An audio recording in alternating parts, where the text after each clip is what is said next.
यानंतर एक महत्त्वाची बातमी, महाराष्ट्र सरकारनं रुग्णांच्या हक्कांबाबत एक महत्त्वाचा निर्णय घेतलाय।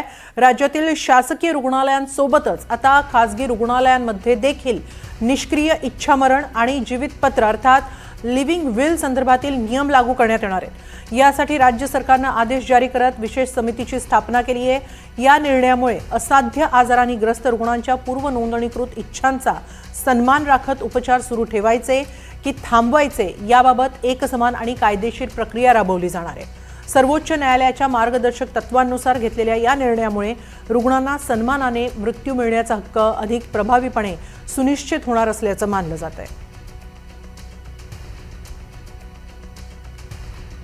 इच्छामरणाचे सरकारी नियम आता खासगी रुग्णालयांनाही लागू होणार आहेत।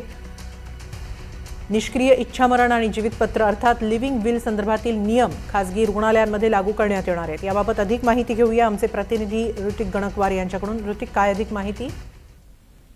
नक्कीच आपण बघतोय की सर्वोच्च न्यायालयाने सुरुवातीला एका तरुणाला इच्छा मरणाची आपण बघितलं तर इच्छा मरणाची त्याची इच्छा जी आहे ती पूर्ण करण्याचे आदेश दिलेले होते। त्यानंतर त्याचं इच्छा मरण पूर्ण झालं। त्यानंतर आपण बघितलं तर महाराष्ट्र शासनाने देखील या संदर्भात विचार करत एक समिती गठीत केलेली होती आणि त्या समितीचा अहवाल आला आणि त्या अहवाल राज्य सरकारनं स्वीकारल्याचं पाहायला मिळतंय। त्या अनुषंगानं महाराष्ट्रातील शासकीय आणि खासगी रुग्णालयांमध्ये इच्छा मरण आणि जीवितपत्राचे नवीन नियम लागू करण्यात आलेले आहेत। त्यामध्ये जे रुग्ण आहेत त्याला सन्मानानं मृत्यू स्वीकारण्याचा जो आपण बघितलं तर निवड जी आहे ती त्याला करण्याची मुभा दिली आहे। आपण बघितलं तर त्यावेळेस सर्वोच्च न्यायालयाने त्या तरुणाला इच्छा मरणाची इच्छा पूर्ण करण्यासाठी सांगितलेलं होतं।